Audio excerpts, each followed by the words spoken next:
Good morning. It's coffee talk on a Tuesday. I hope that everyone had a really good holiday. Always a interesting holiday. We have a lot of team members here at Collision Hub, and then with companies we work with, Crytek, SmartRide, etc. That has veterans, and it's always sort of a rougher holiday. A lot of them have stories of people that didn't come home with them on some of the tours of duty that they had. So while for some of us it's a weekend of relaxation or grilling or going to the lake or whatever, for a lot of people it's a little bit different of a holiday. But for whatever and however you celebrated the Memorial Day weekend, we hope you had a good a good or goodish, I guess, goodish time um, for that. So, all right, let's get going. I'm running. I hate long weekends because I get a little off kilter. I do have to leave again, so I'll be flying out to Pennsylvania for the AASP Pennsylvania. It's like a trade show. It's got a name, and it's completely left my mind right now. But it's mechanical and collision, so it kind of feels like the ASA show they used to have in Kansas City. And I think Sherry Hamilton put that one on, but it was like lots of mechanical, and there was some collision stuff there. So I'll be out in Pennsylvania teaching all day Friday. So Lancaster, Pennsylvania, I'm going to be teaching negotiations. If you're close to Pennsylvania and you want to drive down and listen to a negotiations class all day on Friday, then come on out and join us. But let's talk about coffee talk. All right, not a ton of stuff to cover today. Nothing that's very in depth to cover today. There's a few in depth topics I do need to get to, but quite frankly, I didn't get to them this weekend to go over all of the supporting documentation that was sent in so that I could be double dog or double sure of what I was saying before I said it out loud. But so I'll get to those maybe next Monday. But we're going to be talking about the increase in insurers asking for invoices lately from collision repair centers. What does that mean? Why? What do you do? Tesla's reviewing estimates. I'm going to talk about that one more because it's stupid. DRP shops are complaining. That one's stupid as well and makes me laugh. The closings and layoffs continue. We're going to talk about the former chairman and CEO of Progressive and what happened last week. Mercedes announcing that they're going to Georgia full bore. Kappa parts gets knocked off. That one made me laugh as well. And then kind of what do we need to do right now? I get lots of calls from people going, Kristen, what do we do? Or what should we do? Or what's going on? So we'll talk about that. And then we'll cover what's on the shelf a little bit. I have endless opportunities of things shoved on the shelf. Eventually we'll get to my bourbon and whiskey collection over there too. So just, for those of you, maybe episode like 65 or something like that, we'll get to it. All right. So, Ask Coffee Talk. We've gotten a lot of this lately.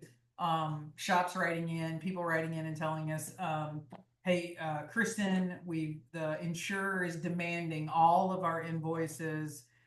So supplement 1, 2, and 3 might have been improved with no request for invoices. You get to the last supplement, and then they tell you they're not paying anything else unless you send in all the invoices. Shops, could I, what do I do? What's going on?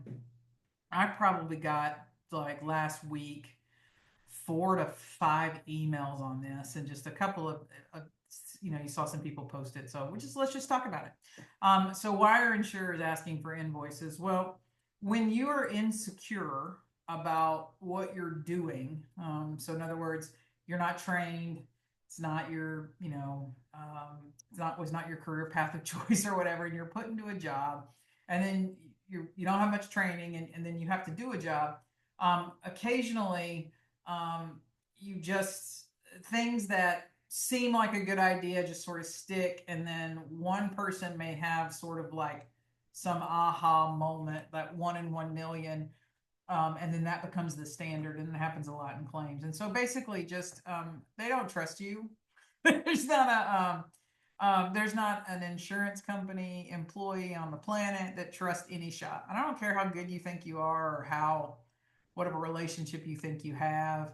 I always joke. I still don't trust Larry, but when I was on that side of the fence, I have lots of shops that were friends. I didn't trust them. That's not how this business works, right? Like we're acquaintances, but we ain't like, I'm not going to put my career on the line for you.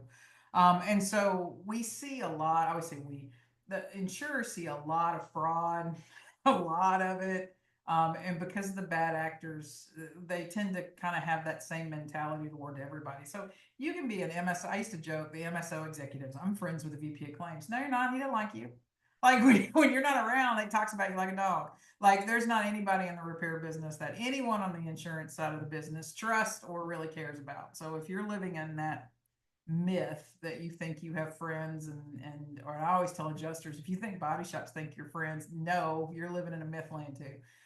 So they don't trust shops. That divide is getting wider. It's not getting narrower, mostly because of training issues, at least in I'm gonna say the old days. God, I'm getting that old. People were better trained. And then there was some bufferage between adjusters and shops. Those were our field estimators. And so there was the field estimators would come back and we trusted them. So even back then we didn't trust you. Well, those buffers are gone, and that divide is continuing to get greater and greater, and it's just insecurity. I mean, just in anything in anyone's life, it doesn't have to be collision repair and insurance claims. When there's insecurity, there will be mistrust, and when there's mistrust, there'll be, it gets tenuous and it feels more friction filled. So they just don't trust you. And then someone along the lines that used to be a nobody had some sort of experience where they asked the shop for invoices and then the shop couldn't present them, and it was like, aha, I knew the shop was lying. I knew they didn't replace those parts. I knew they were going to repair that panel or whatever it is. And so they've been told that this is a way to fact check shops. And so you're going to continue to see that uptick in them asking for invoices. But what does that mean for shops? So here's what I tell you. You don't have to turn on your invoices unless you're a direct repair program. And then in that DRP agreement, you have agreed that you're going to be transparent with all of your stuff. But outside of a DRP agreement, you don't have to give your invoices to anybody at all. You are not part of the policy. So I've seen some emails come back from these insurance companies, adjusters to shops saying that you have a duty to cooperate. I do not have a duty to cooperate. I am not a party to the policy, and so therefore I have no duty. Same thing with a third party in a tort situation. The third party has no duty to cooperate either. They're not part of the policy. So I've seen where they copy that part of the language. It says insured's duties, and it's like, I'm not the insured. Can I withhold claim payment because the body shop won't send me invoices? Nope. And the only reason I know that one is, I had some people try that one time 20 years ago, and the court went, it's not realistic for you to expect another company who's not a party to the contract to do something and then hold the customer accountable for something they have no control over, right? Like I can't go to Walmart and go, I'd like to see your invoices on your chickens, please. And I can't go to any restaurant and ask for the same thing. We've always made that analogy. I could try, maybe they'd give it to me, I don't know. But I can't refuse to pay a customer's claims because their body shop won't give me their invoices. That's not a reasonable request. So you don't have to. Then I always go, but it will elongate the situation. There'll be lots of emails. It's going to stall out the repair. It's going to do a lot of things. So you have to take that all kind of in consideration. If you want to somewhat attempt to cooperate, well, you need to set some parameters around that before you do it. So I have shops going, I have people, there was one online and people going, if you don't have nothing to hide, why would you not want to share your invoices? And my thing is, well, I don't have anything to hide. My discounts are my discounts. I have no problem being proud of them in some ways. I may take out my price and just show list price. Some of the reasons are why do you need them, right? List price is pretty prevalent, so it's not like you need them to prove pricing or whatever. So I'm not trying to hide anything. It's just not really relevant to the situation, right? Like it's not. But before you would share those, you want to get with that adjuster who's asking and ask them why. What are you looking for? What do you need? What are your reasons for it? If I do X, what are you going to do?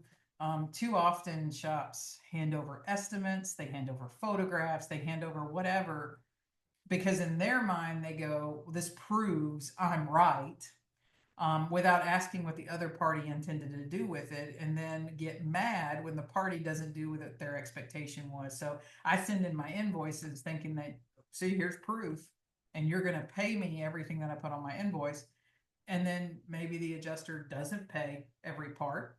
Maybe they try to reduce part prices. Maybe they try to do something or whatever.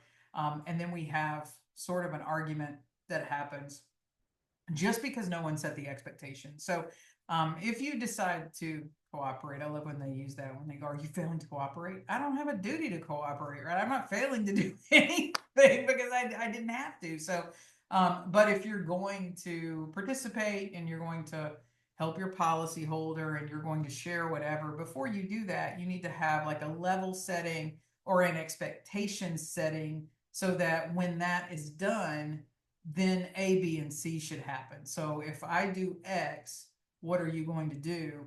And then when you do that, there shouldn't be any surprises, or the book shouldn't move, or I shouldn't feel like I'm continually being just asked for things for no reason whatsoever other than a delay tactic. And I've seen a lot of that happen lately, where the insurer continues to ask for what it calls documentation or evidence or whatever, and shops continue to give, and they're 5, 6 things into it, but we're still not getting a yes. And so at that point, I always have to hit the brake and go, I need you to write them back and ask them what's missing that they didn't know that they needed on the first time that they asked you back on X number of date or whatever. On the other side, I've had some adjusters contact me, and some of it's they're trying to make a case for why they're going to pay for something that they think is going to get them in trouble, or they're trying to prepare a case for a claims manager that doesn't know what they're doing. So there's a lot of reasons for that, and I will say I am just flabbergasted at some of the people that are now in positions of claims manager. Like, you literally would have been fired as an adjuster. Like, there are people carrying the title of claims manager that should have been terminated on day 2. And I think the only reason they're in management is they didn't quit. I had a friend of mine at one of the insurers joke with me recently. We were talking about turnover. Their turnover or turnout rate or whatever in claims is in that 80th percentile. Very few people make it past a year. Very few people, even fewer than that, make it to 2 or 3. So you have people in management positions with way too little experience. And my friend was laughing and said, Kristen, what you have to understand is, like, so we'll hire 10 on a Monday. The 10 will start. By Friday, 5 of them have already quit. And then by the next Friday, another 2 of those have quit. And she goes, so the ones we're left with, the 3 that stay out of the 10 we hired, aren't necessarily the best candidates. They're just the ones that maybe have been too dumb to get another job. And I was like, oh, that's a really good point, right? Like, just because somebody stays doesn't mean they're they're the ideal candidate, or that they're headed for the executive offices or floors or whatever. So just know that those invoice requests and other strange requests for documentation from insurers are going to pick up, just because lack of training, lack of knowledge, you don't know what to ask for, so you just ask for something. So it's our job to clarify why they want this piece of information, and then if I give you this, what are you going to do? So that there shouldn't be other delays, or you get another phone call asking you for another piece of damage. Okay, OE certificate, OE certified. I am becoming less and less enamored. I guess, can I get less enamored? Because I just think OE certification is stupid. I don't even know any other way to put it.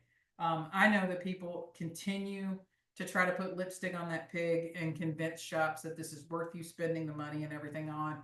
I had a shop reach out to me last week that was one of the long-term Tesla certified shop. They said, so not me, but they said that they were leading in, like, customer service scores. They had met they were on the top of the board in every matrix, and that they just got turned off for no good reason. I was like, oh no, it was a good reason. Somebody else wanted to work. Like, that's why you got turned off. But so OE certified doesn't mean much to the OE, so I don't know why it should mean much to us. But as the Tesla circus continues, so last Monday we talked about how crappy they are at being an insurance company, and how bad they are at handling claims and kind of all of that. how there was a lot of layoffs talked about last week. So people within the Tesla certified stores were experiencing some layoffs. That's not necessarily different because, you know, we've had a lot of the larger MSOs, and we'll talk a little bit more about that later on today. But so Tesla, um, I was one of the guys that was he used to be a regional collision kind of person for Tesla. Then ended up working at one of the Tesla stores, and then got fired last week. Nobody liked him, so we're not tore up about it. But one of the shops told me that they had been a Tesla certified shop for 5 years, and that they had had 7 different people that were their contacts. So almost every year, somebody new coming into those jobs. So when Tesla started telling people the last couple of weeks that they're going to have this estimate review process, so a lot of the Tesla certified shops believe that Tesla's going to start reviewing their estimates before they are, I guess, returned to the customer, that there's going to do some sort of review process. And I'm just laughing, going, you got to be kidding. At what point in that 3-ring circus did anybody from Tesla corporate think that they've got even half a brain to review an estimate? Like, your shops can't make money, right? We've already talked about how you're not doing great in your own Tesla stores and experiencing layoffs and some stuff. You're not good at claims. Clearly, you don't know anything about claims. But you're going to tell other shops what should or shouldn't be on an estimate, like what they should or shouldn't be charging. And that's going to be a huge liability. Like if repairing Teslas didn't already have enough of real liability, so realized liability, and then perception of liability, because that brand has so many eyes on it, and you're always talking about people. There's a whole law firm that travels the country doing seminars on how to sue Tesla or whatever. So if that wasn't enough, let's just add another layer, because apparently people that change jobs to the point of almost every year that probably don't have collision backgrounds, most of the ones that I've had to deal with have been former like Geico insurance people. So that clearly means you're not qualified to like make a latte, much less review an estimate in a collision damaged vehicle and make quality, safe decisions on how a vehicle should be repaired. But that they're going to review estimates. I've seen like Ford has talked about their reviewing estimates so that they can decide who's the best performing shop in the country. But always reviewing estimates is just a liability nightmare. I don't think that there's enough people. Like, I think there's a small number of people in this industry already, probably you can count on one hand, that could really look at something and then look at procedures and really make an intelligent like decision. That's not an everyday skill. I know there's a lot of people that think they have it. They think they wear the title of estimator, and so but that's not true. So that's a thin skill set anyway. And so for an OE to take that on, when I don't know of any of those people that are on that side of the fence for any OE right now that has that skill set.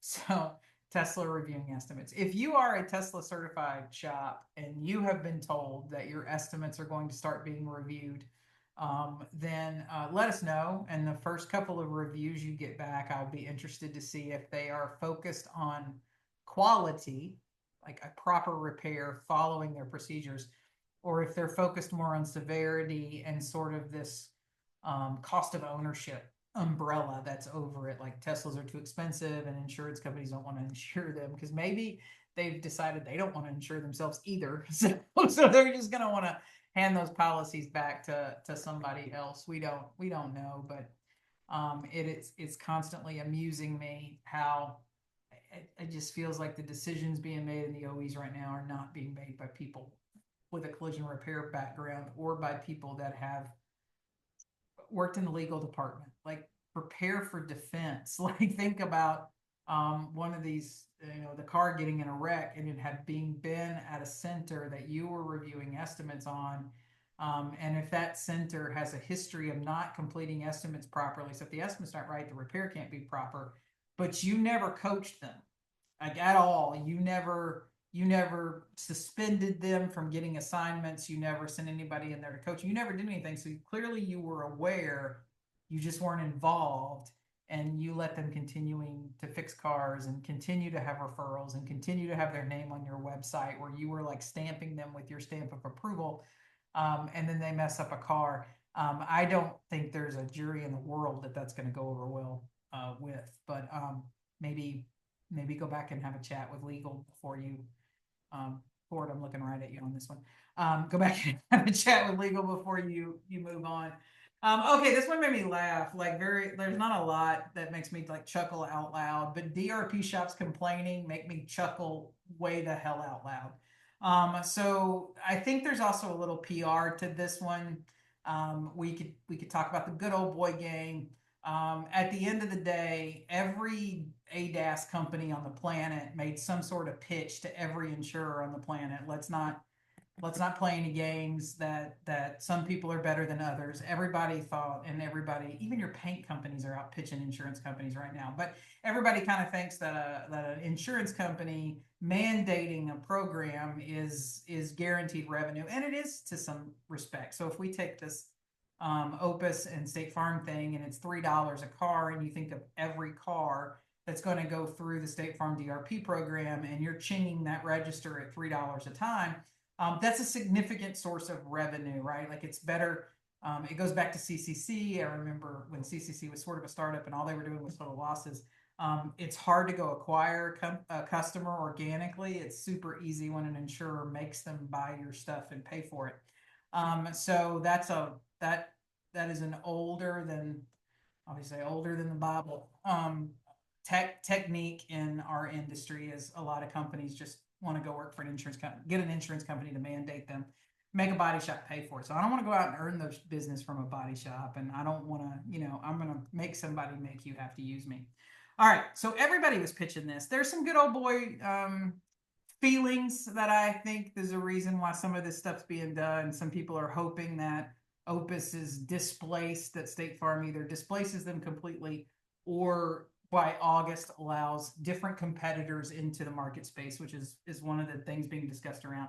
Now, it's traditional. State Farm very rarely gets one thing and kind of sticks with it, but they tried that once with Auditex. It didn't go too well. So I don't see them going back to that. And then we've seen them moving across the country to pull in other, like Mitchell, pull in some other software and some stuff as well. So but I guess it cracks me up when I basically hear a DRP bitching and complaining about something they're being forced to do, particularly in this instance, right? Like, can you believe that we have to do this? But in the user agreement, it says the shop's still liable.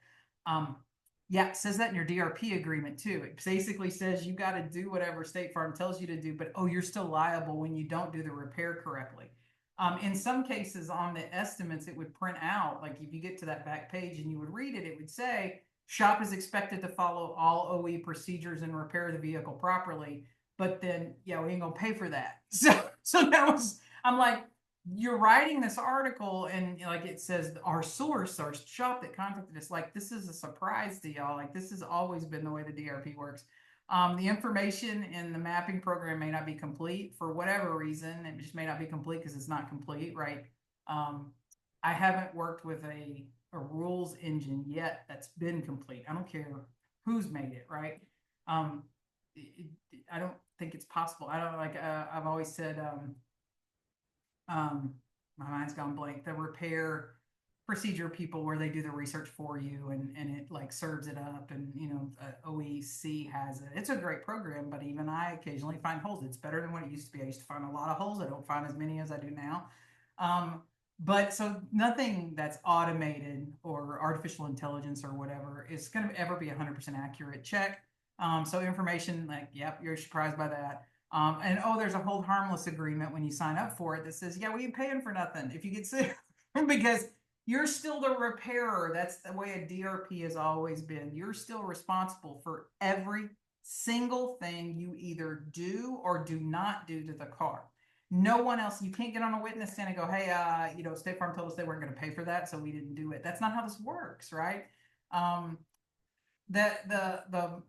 DRP shop complaining about anything is just really like, I don't understand it. Like, why are you even breathing and trying to bring these points up? Like, if you don't like it, get off the DRP. If you don't want to do it, get off the DRP. If you don't want to use this piece of software, get off the DRP, right? Like, I wasn't a fan of the Aztec Geico deal either. And shops would call and I'd be like, get off the DRP, right? Like, you can't be on the needle and then complain about the effects of the needle. It's not how this works, right? So I found this one just kind of funny that shops are complaining. I'm not so sure how much of it is like really, really shops complaining about this and how much of it is possibly a PR move because somebody wants their buddy's program to also get approved to be on the program as well.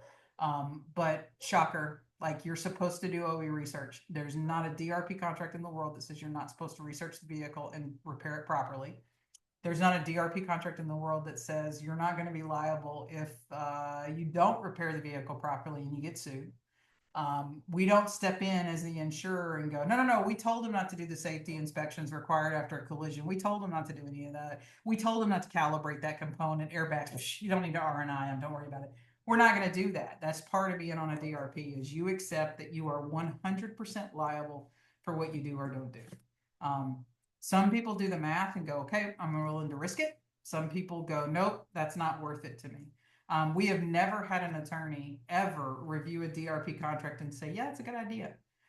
Every attorney that's ever looked at a DRP contract has went, why do shops sign this? And I go, I know, right? I don't know either. But they do because they don't want to go earn a customer. So it's the same thing about the companies that chase the insurance companies to try to get a mandate. Some people don't want to go fight and earn a customer because it is hard and it's scary as hell to go actually have to hunt for your own customers. So they would rather just sit there and hope that being on a program brings them passive income.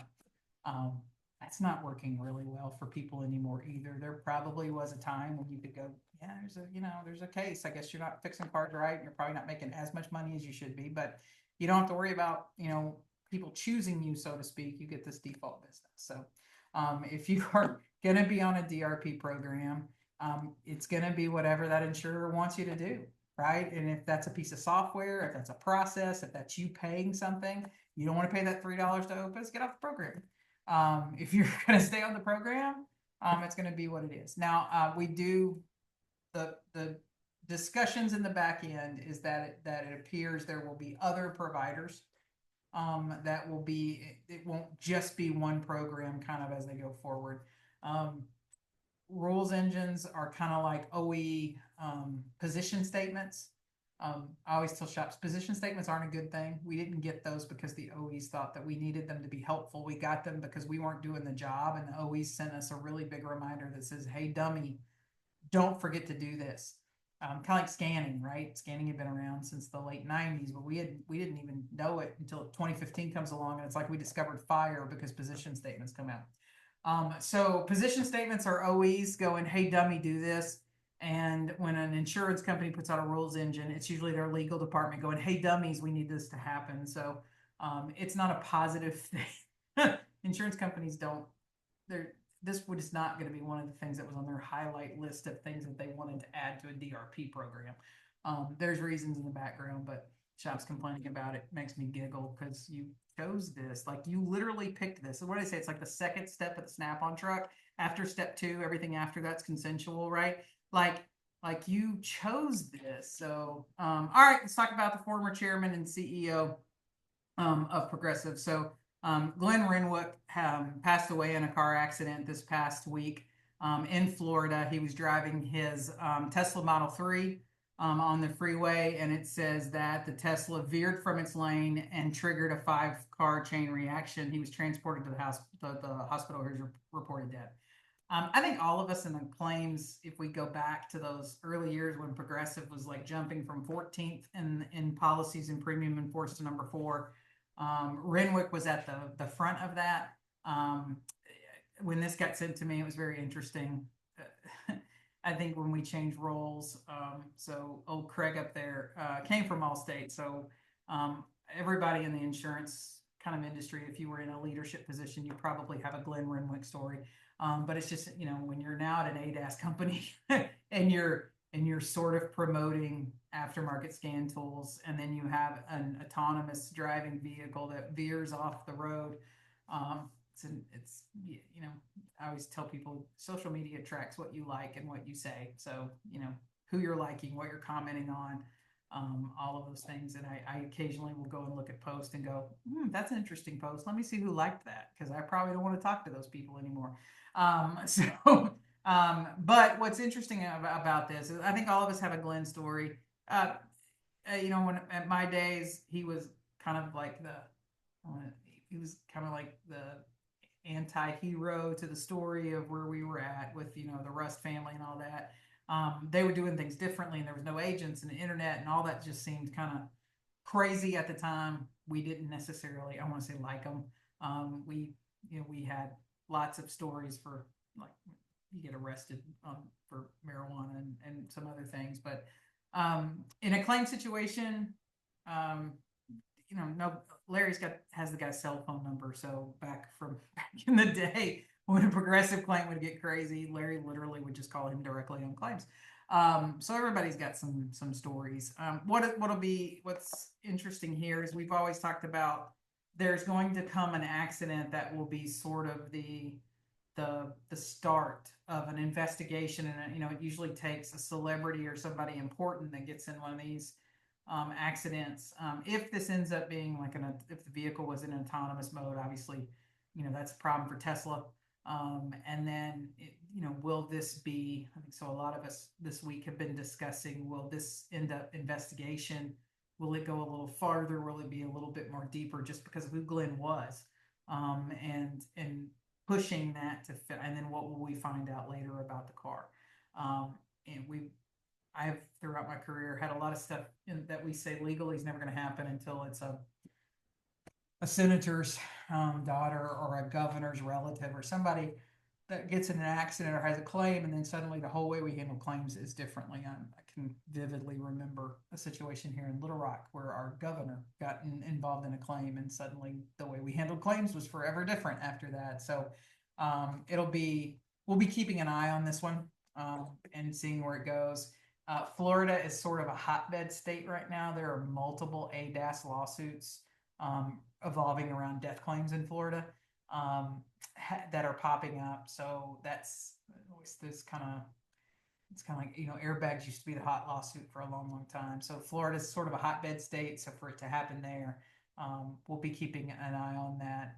And I know that for a lot of people in the industry had a relationship with Glenn, and so it hits a little different for a lot of people. And I think those of us in the, you know, in the insurance industry, it hits a little different because we're reading that and going, wow, like autonomous driving, ADAS systems and all of that, you know, it's something on a sheet of paper, or it's something that's on a ledger about how it's increasing claim costs or whatever, until it affects someone, you know, and then it's a completely different conversation to be had. So we'll kind of be watching for that one, listening in the background to see if anything pops off with that. All right, so Georgia and our Mercedes-Benz announced that they are consolidating operations into the headquarters in Georgia. Now, they already are there, so that's technically where the Mercedes headquarters is in Georgia. But they've had different little hotbeds. So, like, if you go to Mercedes-Benz collision training, you're doing that in Texas right now. And then they've had a division that's been in Detroit as well. But so they made an announcement that they're going to be putting all the chips, so to speak, into the Georgia market. I immediately got a call from a steakhouse and a cigar shop in Dallas that wanted to know if they were going to be losing Larry's business, because he's out there recertifying for Mercedes-Benz. I think twice a year is when he has to go out there. So he's kind of, I think he keeps those places afloat just in what he spends in steaks and cigars when he's out there. So currently within Georgia, there are about 500 jobs within the Mercedes-Benz headquarters. They believe that will swell to 800 jobs within that market. And they plan on adding, they're going to build a research and development center. They did say in the article that they felt a majority of those additional 300 jobs were going to be coming from the folks that were in Detroit. Nowhere in the article or release from Mercedes did it mention Dallas. We just are looking at it and going, well, if you're adding a research and development center, probably going to put your collision operations in there as well. So we'll just be keeping an eye on whether Everybody will still be flying into Dallas twice a year to certify for Mercedes-Benz welding, or everybody will be flying into Georgia to do that now. Porsche's already down there. The Porsche Design Center and the Porsche offices are really cool right there by the airport. So Georgia's going to become a hotbed. So kind of an interesting development for that. If you, Benito or anybody, if you have any insight you want to share on what's going to be happening with the collision team, we would love to have it. I know there's a restaurant really worried about losing Larry's business. I'm going to have to find him another steakhouse and another cigar shop in Georgia if he goes anywhere. All right, this one also made me laugh. I think I think this one made like my week, honestly, like of things that just make me smile. Kappa wants to warn people that they're getting knocked off. I mean, how ironic and like poetic justice can that be, that the people that make knockoff parts are mad because their parts are being knocked off? Like, that's just like, it just feels like you can't make that shit up, right? Like, and then I thought, it takes a lot of nerve to then actually put out a press release or like complain about you're getting knocked off when your entire business is knocking off other people's parts. What's really the only thing that caught me on this one that I thought it's worth talking about, other than laughing about, is that they warned of multiple e-commerce sites that may be falsely identifying non-Kappa parts as Kappa. What I have found rather concerning lately, two things. Only two things. People are like, only two things? That's all you found concerning? Number one, the amount of estimates I get that have eBay parts on them right now. Shops will send me estimates, and somebody has quoted a part from eBay on an estimate. Like, you got to be kidding. I saw a little bit of that during COVID, and then some of that was like we couldn't get parts, and I think people were just trying everything to find parts. But I still get eBay on parts, and I'm thinking, yeah, nuts. So sometimes these adjusters may get a little overzealous. Like, I know CCC responded. It looks like Mitchell and Autotex did not, but CCC basically said, look, the parts list comes from the vendors. These are the approved vendors, and so we publish what they say. I don't know how we like double check the validity of what they say. I think most of us have worried about that a lot. Like, and a part comes up, we call them and they go, no, we don't have that. And you're like, but you showed up. So like how many no quotes do we end up having to go through because apparently what's being turned in as inventory isn't legitimate inventory at all anyway. But people, adjusters going out and looking at eBay, I had done some digging when the eBay thing first started, going, please tell me the estimating systems aren't putting eBay out there as a part source. But it apparently was, I guess I'm going to give the adjusters some kudos of going above and beyond, the Call of Duty, so to speak. So you may have incidences where something may show up on an estimate that may not actually be a legitimate. So it's bad enough you're doing aftermarket parts anyway, and then double down on the fact that you may be putting fraudulent parts, like a double fraud. Two negatives, two wrongs don't make a right, I guess is an word, but your fraudulent parts may be double fraudulent by putting them on the estimate. So something to be careful of on that. Again, just because an insurer finds a part to put on their appraisal to use as a cost basis for what they pay on a claim does not mean that you as a shop, that's the part you're supposed to go get. I think some shops go, well, that's the part the insurance company wanted. No. That's a part that was used to justify a claim payment.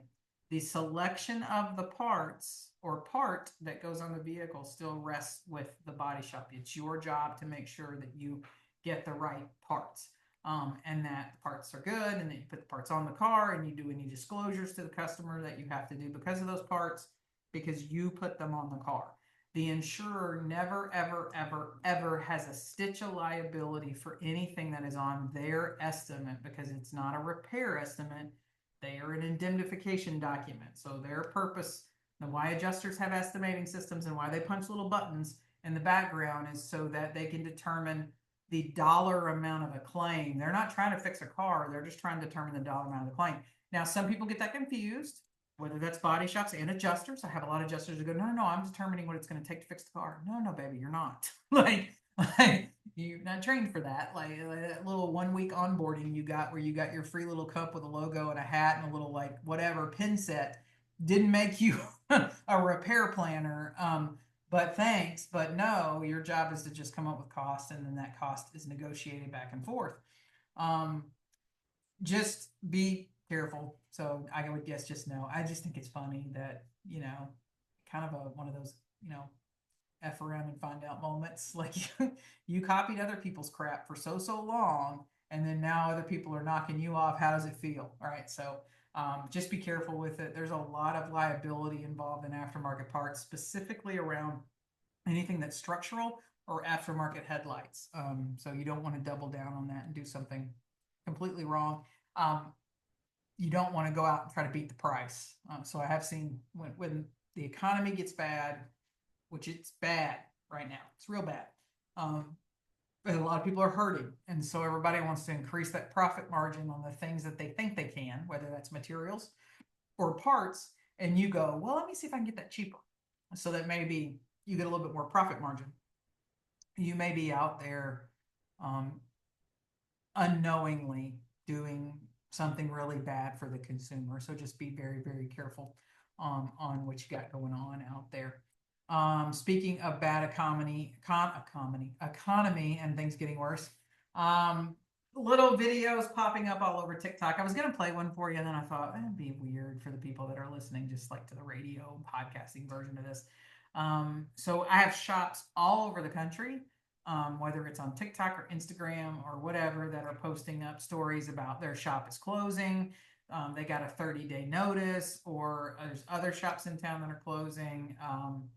And it's just a really wild time right now. I think some of it is a righting of the ship.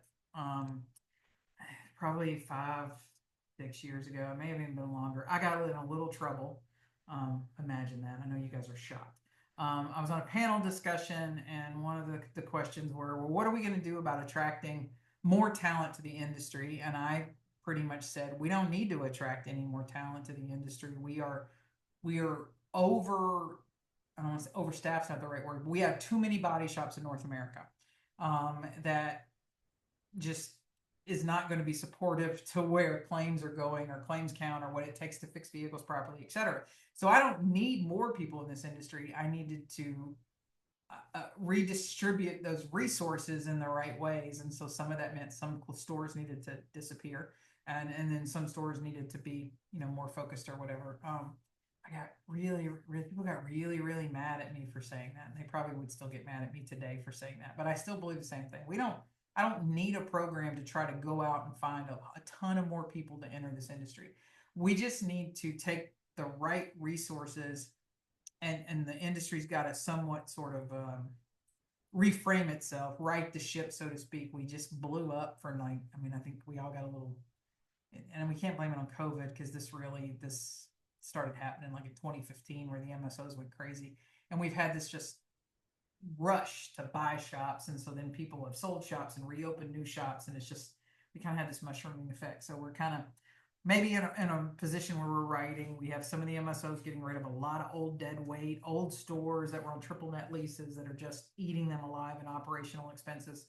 I don't need 4 stores in the same zip code anymore. Probably only need 1 store in that zip code. So now maybe I can take the best of the best from those locations and create like a superstore.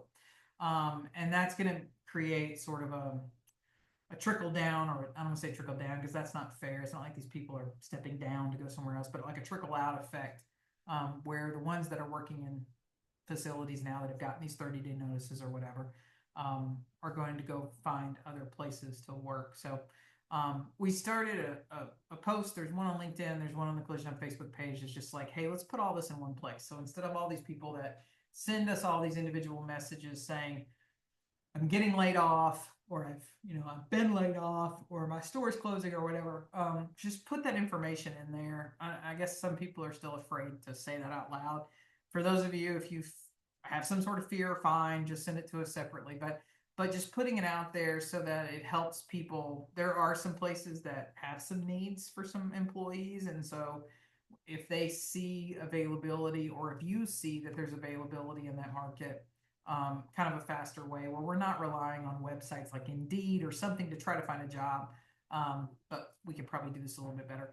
We do have the job board and posting services on the website. It's been probably one of the dumbest things I ever tried to do. Like if I have a regret, it's going to be that. I thought, oh, I'm just going to build a job site, but I didn't want it to be like a classifieds thing. I wanted it to be like realtor.com. So I sat down with the web people and I went, look, I want a job board placing that looks like realtor.com, where you can like find a job, you can post a job, you can post that you're looking. But like if I'm a tech and I think I want to go work somewhere, I just don't want to know that they have a job opening. I want to know about the shop, right? I want to see pictures of it. So like realtor.com, where I can go and look at the kitchen and the backyard and the and the bathrooms or whatever. We wanted shops to be able to upload pictures and show their work and show the coworkers and maybe share videos or whatever. So I could decide, hey, I kind of like that place. I think I want to go meet them or whatever. Been a mess. I'm a little over a year into trying to build it, and every time we think we've got it up and working, it crashes like the stock market of the 20s. I mean, it's it's been a nightmare. Getting ready to Melanie and Holly have been working on it nonstop. The web guy, I don't, I mean, I don't know what it takes to be a web programmer, so I'm kind of stuck. It's not like I can jump in and manage that because I have no skill sets in that level in that area whatsoever. But we're supposedly close to having another version that we'll try to crash again. So if it gets up and running, we're going to turn that loose and make it free just to see anything we can do right now to take any relief for people. But use those two posts and just keep the comments and keep that thread going and try to centralize it so it's not a bunch of individual posts within Facebook groups or LinkedIn or whatever. We can just keep that in one place and hopefully help people get along. You can get on TikTok and Instagram Reels and watch some of the stories about what's going on. So that leads us to I've been constantly asked over the last couple of weeks. It seems. So I was talking to a friend in the insurance industry. It feels very 2007, 2008ish. Things were crashing, shops were closing, people were losing jobs. People around the industry, like in that sweet level of employment, were getting laid off. Feels like we're right back there again. And that feels real. I want to say it does feel a little desperate in a lot of ways. And then it also feels helpless, like there's just nothing you can do. And so people will call and go, Kristen, what do we do now? How do we get through this? What should we be doing at? What should we be looking at? And I've got a long list of things that the industry really should be doing. And some of it hasn't changed from when I started this whole thing in 2007. It's like the economy's in the shit. Let's start a business. But it was back then, it was like I jumped out of the insurance industry and started raising some red flags and saying, oh my God, body shops, you guys have to stop doing these things right now. And one of those was you got to get off the DRPs or this thing's going to go off a cliff. So some of the things that I still believe haven't changed, but just really two things. And I think if we make it digestible, it's easier for us to do. Number one, we need a mandatory right to appraisal bill for every state. We've had really good Texas. I don't hide my punches or I don't hide my feelings. Not been a big fan of that association over the years, not necessarily just the association, but some of the people that have been on the board and running that association. But they did a great job with this mandatory right to appraisal bill. That they worked hard on it. They worked for years that nobody ever knew they were in the background. And so we just saw an article where that finally has passed. It's going to go to the governor's desk, and that's a big win for the state of Texas. Saw another one for Washington, I believe. So Jeff Horry's collision, and they pushed through a mandatory appraisal bill. That's some hard work, and that's a lot of going to the Capitol and visiting. It's a lot of wins and losses just when you think you got it. A bill rarely goes through on the first time.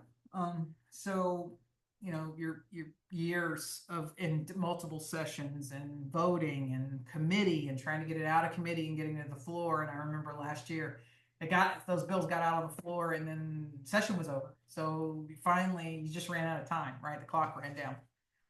So we need a mandatory right to appraisal bill for every state. If you are part of your state's association, then that really needs to be like, what are we going to do to get one for Arkansas and for Missouri and for California and for, all the other states that are out there? How do we get this done? not a lot of, I mean, it just gives a customer a way of saying, hey, I don't agree. Whether that's what somebody calls the industry standard, or we don't pay for that, or whatever. Hey, I don't agree, and I'd like another opinion. I've not had an RTA in ever that I can remember where it ended up being less than what the insurance company wanted to pay. Sometimes it's not as much as the shop customer's chosen appraiser wants, but I've never seen it be less than where the cutoff was before. So there's always been a financial benefit to the right to appraisal on the customer's behalf. If we go back and talk about Texas again, and look at the research that they got the Department of Insurance to do, and Robert McDormand can chime in on comments because I'm speaking completely off of memory without the facts in front of me. But I want to say the average RTA was like $2,200 or $2,500 more in damages that was paid to the customer. So big advantage to right to appraisal. What does that mean for shops? Well, mostly the right to appraisal is really good for the customer, but you can't fix cars for free. And you can't fix cars half-assed either. So you've gonna have to, we don't want to charge the customer, heaven forbid. Everybody seems to freak out over that one. You guys pay for crap all day long out of your own pocket everywhere you go, whether it's the doctor's office or whatever, but you just think you can't charge customers. You'll lose all your business if you get that reputation. Okay, great. If that's the way you feel, you're going to have RTA, because it just can't do it for the amount of money that today's untrained adjusters are saying that's what they want to pay for. It's not like, I don't think there's like this big concerted effort to decrease claim payments and not pay claims properly. It's just happening because the people aren't trained and the turnover is so high. So we got to somewhat take our ball and go to another field to play, because me and that person are never going to have intelligent conversation. That's not the right, that would be cruel to say.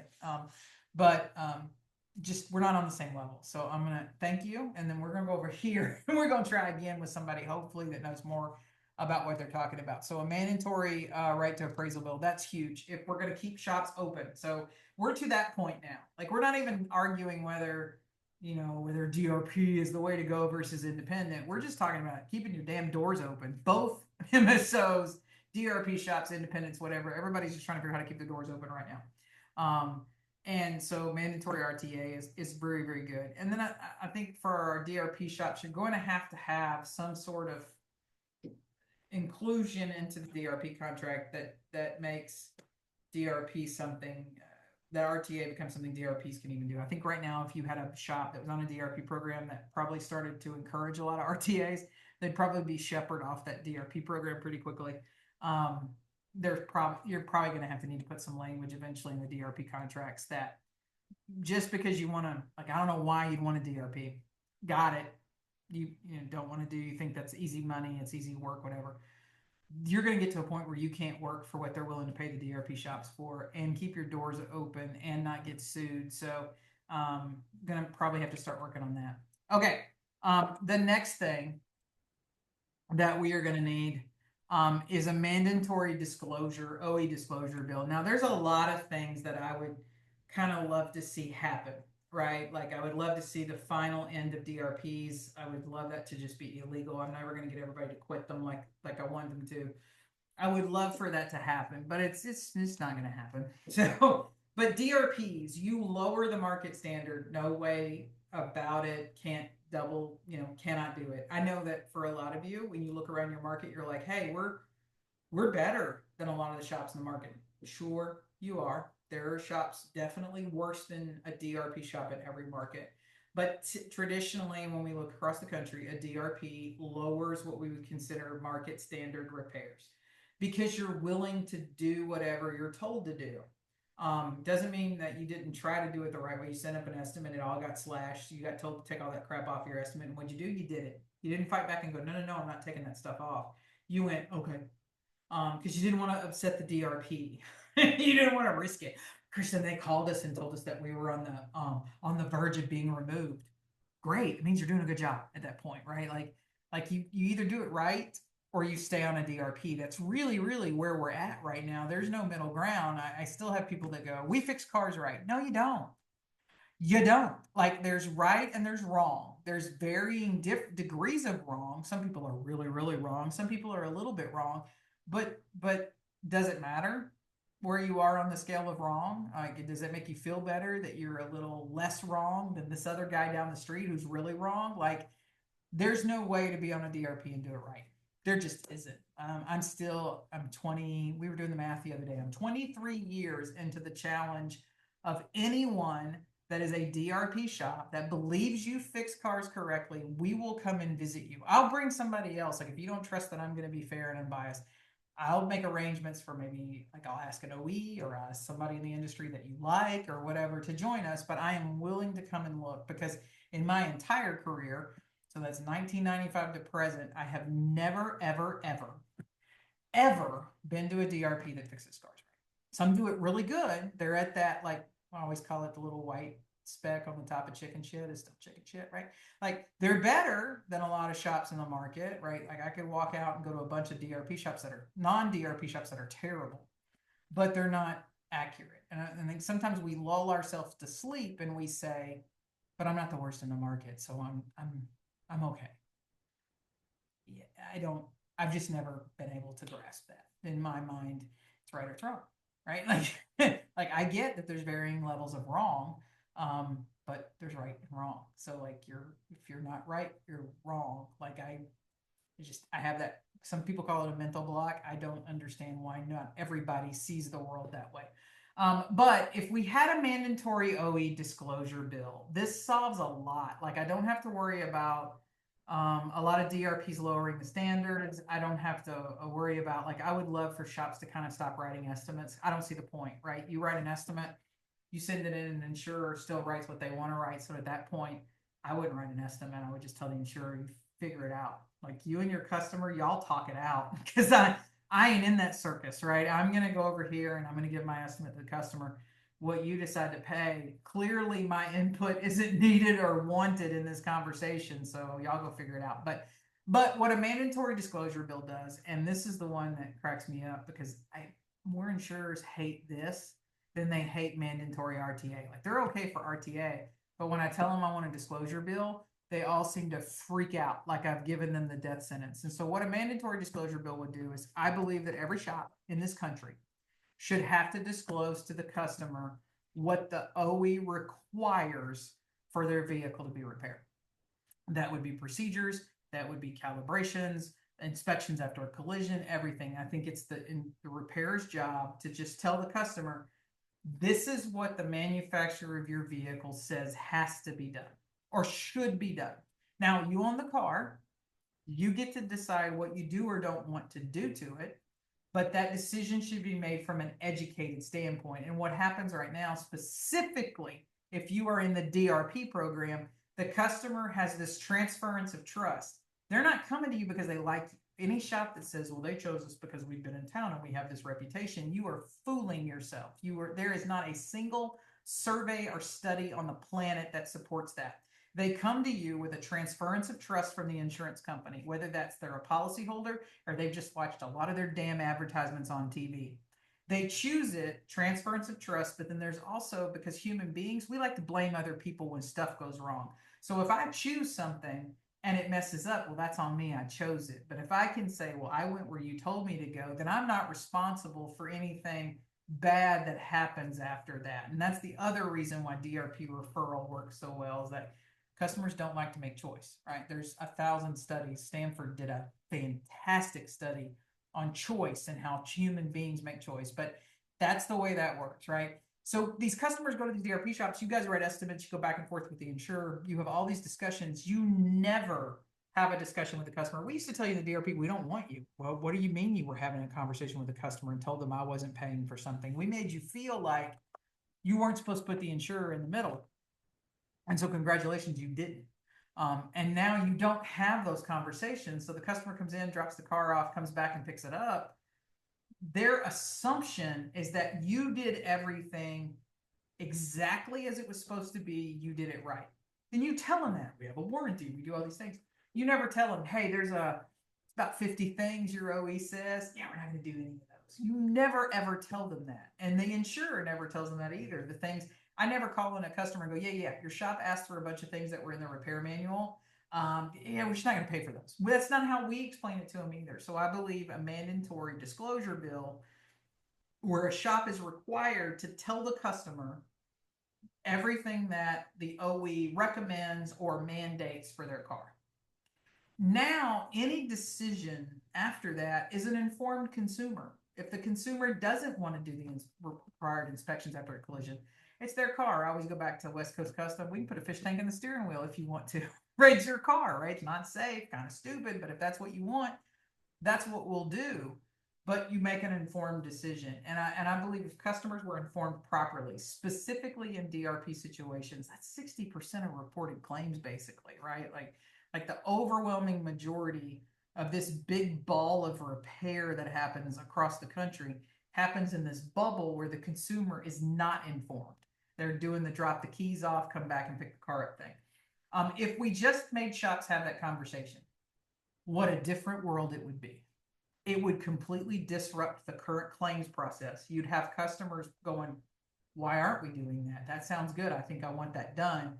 You'd have an insurer having to have conversations with their customer instead of with body shops. So this stuff isn't going on in the dark over here like a damn mushroom and growing like a fungus. There would be more transparency in that process. I think shops would sort of somewhat have to stop writing estimates the way they write them, because now it's just a matter of when you and your insurance company figure out what you want done, then call me and let me know and we'll get on that, so to speak. But a mandatory OE disclosure bill, it doesn't even mean, I know we have some groups that are trying to pass bills that say you must repair per the OE. And I go, God, that's a dangerous death sentence right there, because then the shop's responsible for all of that, right? If the shop doesn't do all the OE research correctly and you miss something, you're technically in violation of that law accidentally, but you're still breaking the law. So I don't necessarily need a bill that says you must do this.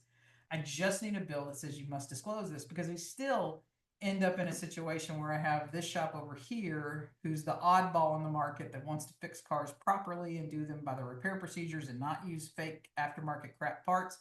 And then I have 55 shops in the market that are on the damn DRP program. They're like, we'll do it, whatever, as long as we get the assignment, right? We just want the work, like whatever it means, like whatever raid, whatever you want us to do or not do, we're all in, right? Like we're a team player over here.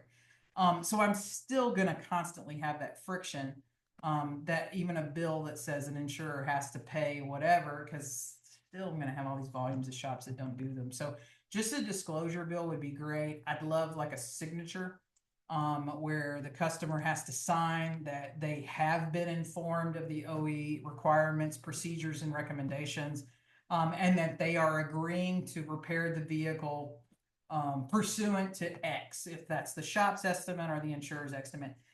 And that way, I always go, how are we going to argue that? Like if I'm an insurer, right, and you bring that bill to the floor, how do I say no to that? Like literally, you want me to come in and testify in front of a committee as the insurance lobbyist that you don't want customers to be told about their OE requirements? Like that one's it's a way easy I tell people this is a much easier pass rate than an OE mandate procedure, because then most of you watered them down. So the ones that did get passed, by the time they got there, oh, but it doesn't apply to parts, and oh, but it doesn't apply. Then what is the point, right? We're either following the OE or we're not. We're not going to go, okay, well, you can do aftermarket scan tools and you can do aftermarket parts. So everybody watered them down to get them through.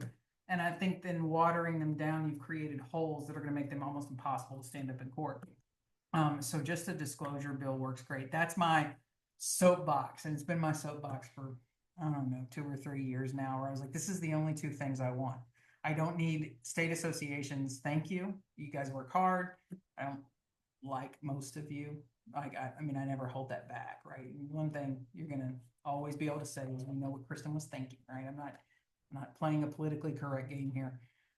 But just those 2 things alone. Number 2, the mandatory OE disclosure bill, I believe shifts the market in such a way that it just fixes a lot of other things that are wrong right now in the industry without us having to necessarily individually address them and try to get change. Like, we can be low on the ladder and say, this thing right now is a really big sticking point for me and it's causing me a lot of pain.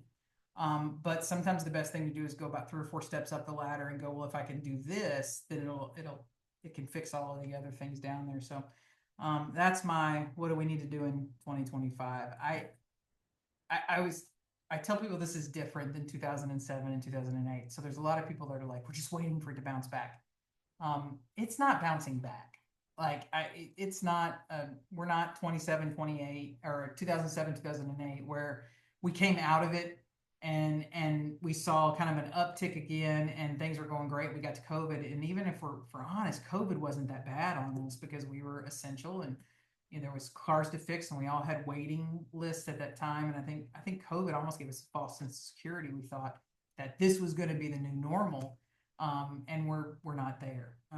One thing about a downturn in work is it's actually a great time to reset a market and take control. But unfortunately, instead of doing that, we generally have people that are, and rightfully so, scared to close and scared of whatever. And then they think that I gotta offer to do things for less money so that I can keep my doors open. And that kind of allows the insurer to just kind of take another hook, so to speak. And then those hooks get in, they don't get let go a lot. So, yeah, mandatory RTA, mandatory disclosure bill. That's it. I just want the disclosures, love a little signature, and that the customer is specifically saying, pass on all of these things and go ahead and fix it and do what the insurance company says.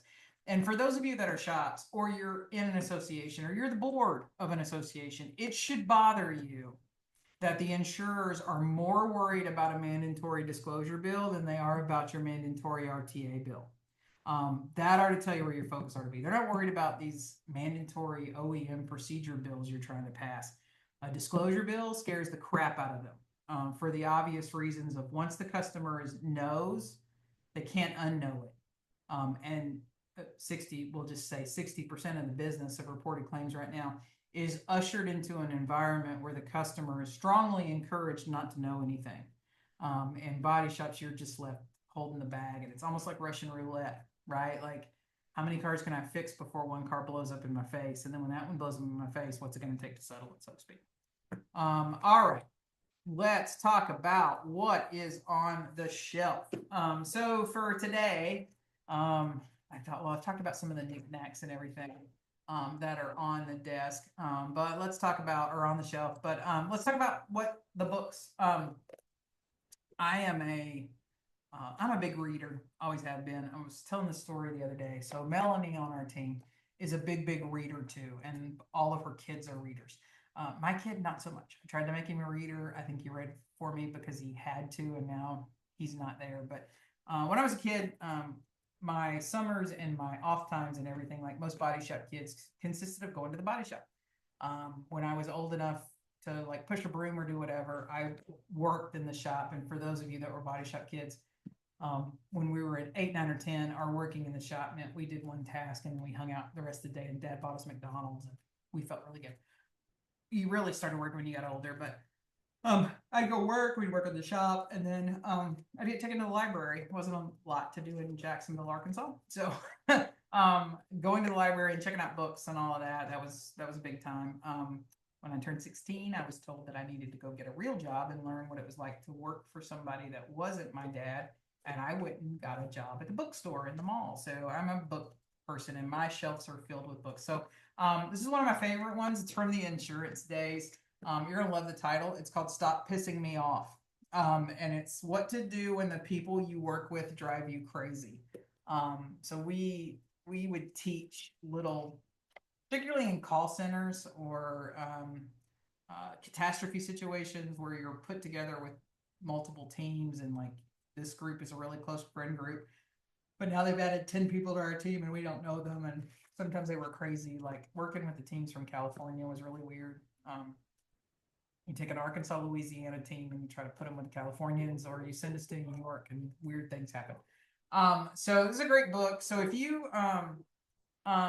have sort of a the best way to look at it. If you're experiencing a new team, so a lot of times shop turnover, um, you got new ones coming in, you've got people that have been there for a long time, and you're trying to make teams gel, and you're just having a problem.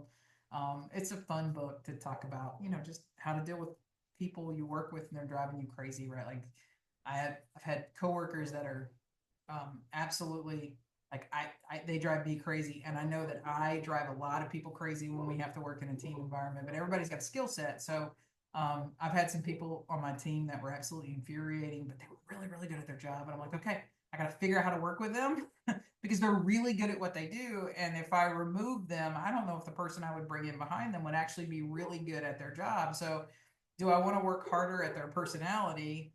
Or do I want to work harder at fixing what they're doing for their job duties? And I finally decided it's much easier for me to work with somebody's personality than it is for me to work with their actual skill set. So I feel that way about painters and body technicians. Like I've got some body techs that just weird as hell, right? But they're really, really good at what they do. And I would not want anybody else touching the car. And so I got to figure out how to work with them because their skill set is so good, needed, rare that they're not necessarily replaceable. And then I know some of those people, that, they're like, Kristen, we can't stand you. I go, I know, but I'm really good at this. And so you got to figure out how to work with me because you're probably never ever going to find anybody else that can do that. So, great book.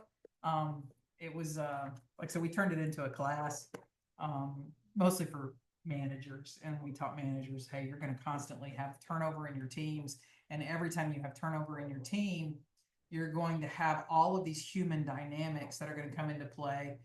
The disruption, some people mad because maybe we had to fire the person, which is the reason the new people are coming onto the team, or layoffs or retirements and whatever. So different ways to work with it, but there's a lot of books back there on the shelf. You can probably see my Capone diagram. So I like history as well. So I'll read business books, history books, etc. So yeah, stop pissing me off.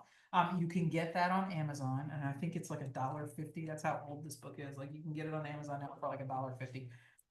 But good if you have change in your teams. And if you're a manager, owner, leader, and you have people that are very high performers with specific skill sets, so they're good at their job, but they're just not gelling as humans together. We have to figure out ways to get them to, I don't want to say tolerate, but understand each other's gifts and ignore the things that really drive you crazy, right? All right, that's it for today. I hope it's a short week for some of us. For some of you, you worked yesterday as well. So I get it. I had some insurance people calling me yesterday, and I was like, I know you guys are working because somebody has to work. I mean, every holiday and claims is open. But I'm not talking to you today. So for some of you have a short week, hopefully it's a good week. And then if you are close to Pennsylvania, if you're going to already register, you're already coming to the show, I'll see you Friday. If you're close to Pennsylvania and you haven't, and you want to come sit through the all-day negotiations training class, that's what I'm teaching in Pennsylvania. I'm sure you can still sign up for the show and meet me there.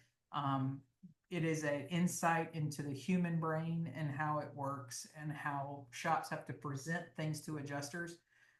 We don't want to see your documents and we don't want to see your photos. Like that's not what it's going to take to get your claim paid or get your estimate paid. So how to present things in different ways and think about things in different ways. So hopefully I'll see you there. If not, I will see you guys next Monday morning on Coffee Talk. Have a fantastic week, everybody.